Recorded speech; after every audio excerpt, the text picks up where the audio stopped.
Ya, hari ini kita mau berkunjung ke salah satu ladang. Inilah kisah kecilku bersama warga suku Dayak Tomun di Desa Kubung, Kecamatan Delang, Kabupaten Lamandau, Provinsi Kalimantan Tengah.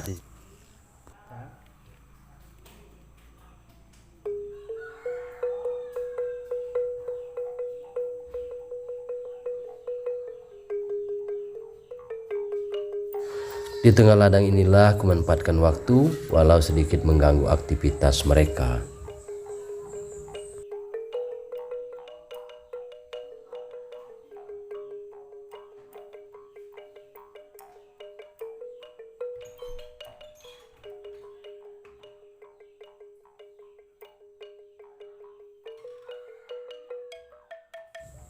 Bersama dengan beberapa para petani, kami hari ini berbagi cerita dan inspirasi serta informasi.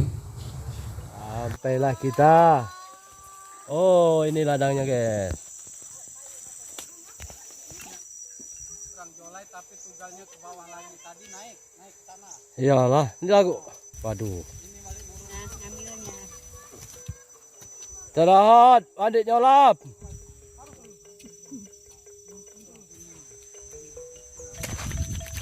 Dapat.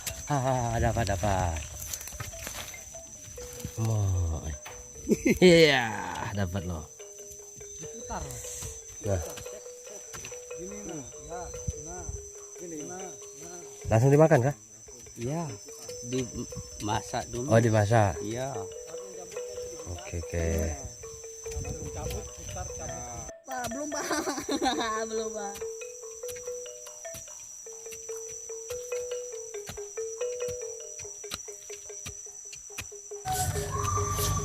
Kali ini mereka di ladang Pak Heling, besok di ladang Pak Mante, dan berikutnya demikianlah mereka bekerja agar tidak hanya pekerjaan cepat selesai dengan mudah, namun lebih kepada kepedulian saling membantu dan menguatkan agar pekerjaan yang cukup berat ini bisa selesai dengan mudah.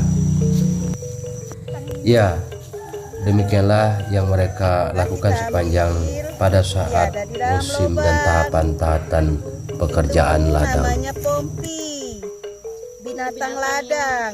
Jadi makan. Makan enak. Mana Bu binatangnya? Ini. Nah, Oh.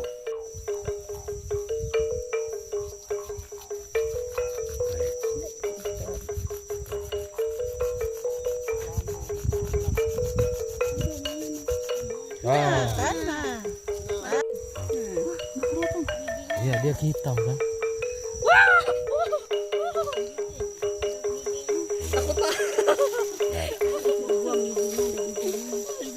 Mana? Oh, keren, banyak. Panjang lah Pak. Oh, bisa sih. Ada yang mamang lah. Ada yang besar pin, ada namanya mamang. Besar dari ini, Mamang. Oh, itu enak tuh kayak kadang. Wah. Ngeblur ya oleh Bapak gerak.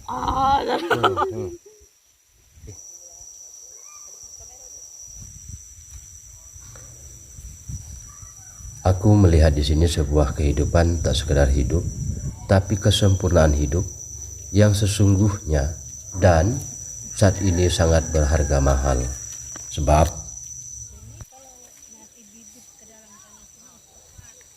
di sini ditemukan bukan muaknya berita dan motivasi palsu. Ya.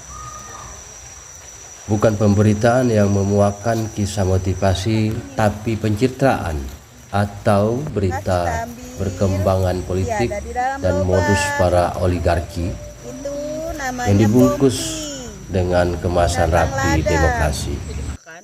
Makan enak. Mana Bu binatangnya? Ini. Ini. Nah, Oh. Ini adalah kisah nyata para petani ladang.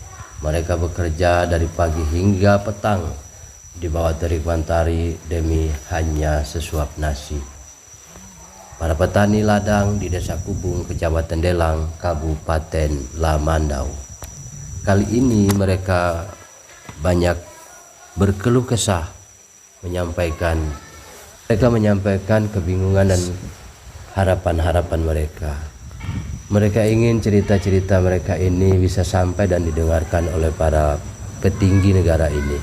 Bahwa mereka juga ingin hidup dan menikmati kehidupan ini bersama dengan kearifan yang ada pada mereka.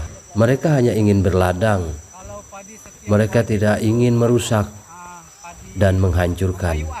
Mereka ingin menikmati hari-hari hidup mereka dengan sukacita bersama alam dan hutan ini, sungai-sungai dan semua hasilnya. Mereka hanya ingin itu. Itu beberapa keluhan dan kisah yang mereka sampaikan, dan saya melihat betapa ketulusan itu ada pada kehidupan ini. Ketulusan yang ada pada kehidupan mereka ini membuat saya untuk mendokumentasikan, mengambil gambar, dan membuat cerita ini menjadi sebuah informasi melalui video saya kali ini. Kiranya teman-teman dan sahabat reggae semua bisa menikmati, Tapi selama ini bisa berbagi dan saling masih ada ya. memotivasi dan menyampaikan informasi ini bahwa masih ada di sini di Desa Kubung, Kecamatan Delang, Kabupaten Lamandau. Warga Desa Kubung, Kecamatan Delang, suku Dayak Tamun ini hidup yang disimpan dengan di bibit, kehidupan yang atau berapa yang disimpan mereka yakini sebagai kehidupan yang sesungguhnya. 1 sampai 10 kilo satu jenis. Terserah lo. Ngopi ke dapur. Ke dapur mau ngopi dulu. Ayo. Sama-sama. Jam. Kita minum kopi. Nono yuk kita nugal lagi. Nono nugal, Boni, betina Boni, selaki nugal. Ayo terus sama-sama. Jam. Tuh.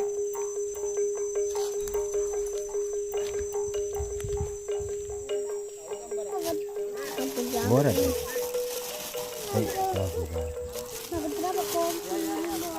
Gini, ya jadi kadang labu ditanam sama. Ini pompi ini namanya pompi tanah. Tempatnya di dalam lubang tanah, tetapi mengambilnya dengan tata cara harus pakai musim berladang. Kalau nggak musim ladang? Kalau nggak musim ladang nggak bisa dimakan. Berarti itu benar Bu. Ini buntutnya ini biasanya beda. Nah ini, nyaman. Air basuh mau pilih mau di ken atau mau di sungai, terserah. Koi madah salah tadi kami panggil pakai nggak adanya. Mana yang menandakan tanah kita subur itu di ladang itu ada pompi, Ya, ada bogu, ada mamang. mamang. Itu tanda tanah subur. binatangnya. Iya binatang. Kalau tumbuhan ya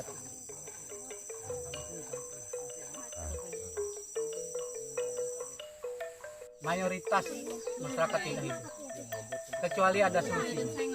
Masyarakat, pemerintahan atau negara menanggung uang, menanggung beras, menanggung apa-apa yang terutama beras. Kita di dalam ini sebenarnya beras datang ke desa kita ini banyak yang menolak oleh karena rasa lain. Jadi kita tetap berusaha ladang. Jadi kalau sampai dilarang, ya, pasti ada kejadian kematian, kelaparan, ya, nggak ada beras.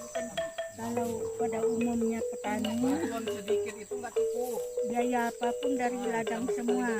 nggak mampu hidup. Dayak. Padi untuk beras untuk dimakan, Terus bisa juga, juga tanam-tanamannya, ya. perlu uang apa saja yang diperlukan, perlu biaya hidup pokoknya. Jadi di ladang bukan cuma ditanam padi gitu. Bukan hanya tanam padi, kita tanam jahe, tanam lombok, Sayurnya. tanam sayur mayur, itu banyak sekali kegunaan untuk ladang. Dan dari pemerintah kita tidak bisa ladang, kita tani tidak bisa Pak, ladang kecuali ada penanggulangan. Ya, ya. Kapan Bu? Mulainya? Dan sampai panen satu awal siklus. pertama dari bulan 4 itu nebas. Selesai nebas, istirahat. Sudah itu bulan 5 6 kita posisi menebang. Nah, 7 8 itu dari bulan 7 6 7 itu menjemur. Sudah kering, sudah bisa dibakar, bulan 8 posisi menugal. Membakar ya. Jadi bulan 8 nugal sampai bulan 9. Selesai bulan 10. Paling ujung tuh sampai bulan 11 kalau berat kerjaan. Atau kalau dia ringan pekerjaan, rata-rata bulan 9 itu sudah selesai tugal. Jadi istirahat 10 11. Nah, sambil ke 11 12 padi kita hampir menyusul bunting. Ya, bunting sudah mulai ada buah padi, namanya di sini ngampar. Padi ampar itu sudah tumbuh padinya. Jadi dari bulan 4 sampai bulan 11. Terus bulan 12 itu sudah panen sampai bulan 4 lagi. Iya. Dan apa lagi? Kalau di kampung begitu Mas. Yang bikin lagi Sudah supaya menjaga ditanam padinya, Bu. Udah mulai tanam sekarang. hilang. Penghasilan dari situlah untuk anak sekolah, untuk jajan anak-anak. Jadi paling penting untuk bertani buat orang tani. Oh, berarti yang Ibu maksud tadi selama 20 tahun itu sudah ada cadangan buat Ibu, jadi pindah-pindah di situ ya? Iya. Berarti kan kalau habis nanam padi tuh nggak dibiarkan gundul pula. Iya. Enggak dibiarkan, jadi kan sekian tahun kembali lagi di situ. Ya. Jadi sudah ada tumbuhan lain. Ya, sudah ada tumbuhan memang adanya dibuat itu kebun jengkol yang bisa tanam. Kebun durian bisa tanam. Jadi tidak boleh dibuka lagi. Olehnya kan sayang ada tanamannya. Kalau jengkol itu biasanya berapa lama baru dia bisa dibuka lagi? Kalau jengkol Ya nggak produktif lagi. sekitar di 8 tahun itu lamanya. Itu kan baru buah. Paling cepatnya 5 tahun. Ya. Jadi kan kalau memang mau ditebas, dibuka lagi kan boleh. Oleh kalau tanamannya ada durian, ada tanam-tanaman buah-buahan yang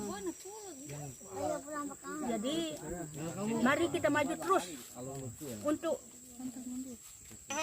mengelola lahan hutan adat kita. Jadi disitulah untuk tempat kita mencari makan, mencari uang. Jadi kita tidak bisa mundur, maju terus. Semangat Bapak gitu Ibu ya. petani di Desa Kubung. Sudah dari Udah 4. umur berapa puluh tahun, 20 ke atas, Ya. sampai 52 tahun beladang terus pindah-pindah. Kondisi hari ini memang kita ketahui tantangan untuk petani, ya, masyarakat adat banyak sekali aturan ataupun kebijakan negara oleh pemerintah seperti itu yang membatasi dan cenderung itu menghilangkan praktek-praktek pengelolaan sumber daya alam yang berkelanjutan. Di Kalimantan Tengah sendiri petani khususnya peladang seperti itu dibatasi praktek-praktek mereka untuk memenuhi pangannya atau sumber penghidupan mereka dengan larangan-larangan seperti larangan membakar lahan untuk pertanian beladang mereka. Hal ini menurut kami berdampak sangat besar, bukan hanya terkait dengan bagaimana masyarakat bisa melanjutkan praktek mereka untuk menjaga keberlanjutan hidup mereka, tapi juga mendukung upaya-upaya untuk perlindungan sumber daya alam ataupun hutan yang ada. Ini yang menurut kami belum dilihat oleh pemerintah sebagai satu masalah yang sangat penting. Apa yang Anda lihat di sini, Mas? Ya, Oke. pertama ini satu pengalaman pertama saya seumur hidup ya. Saya lahir di Kalimantan Tengah.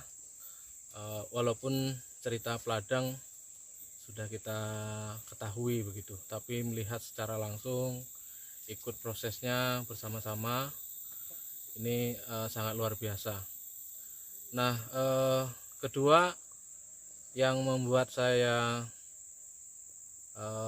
dalam artian prihatin gitu ya, karena cerita di tempat lain perladangan itu tidak bisa dilakukan karena ada ancaman ataupun larangan untuk membakar lahan. Oke.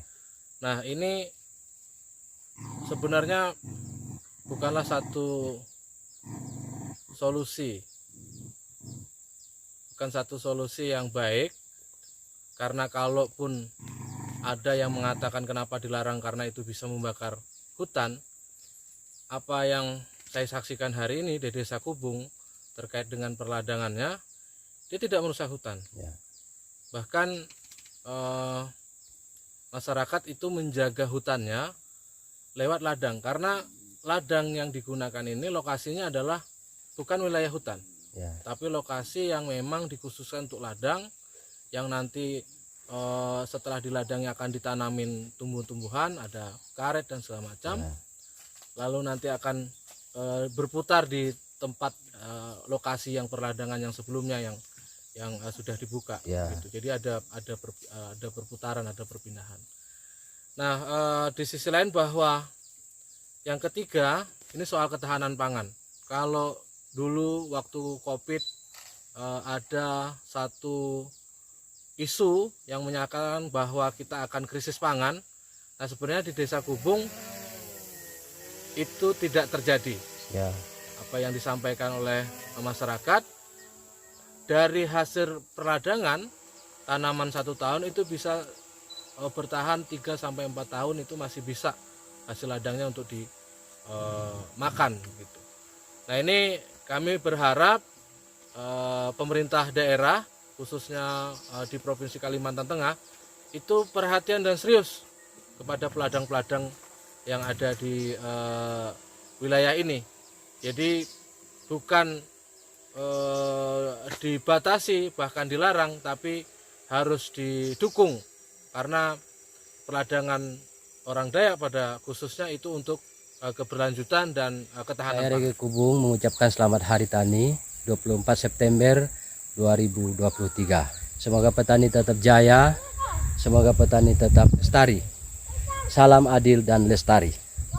Lebih baik dikelola masyarakat. Hari Tani, hidup petani.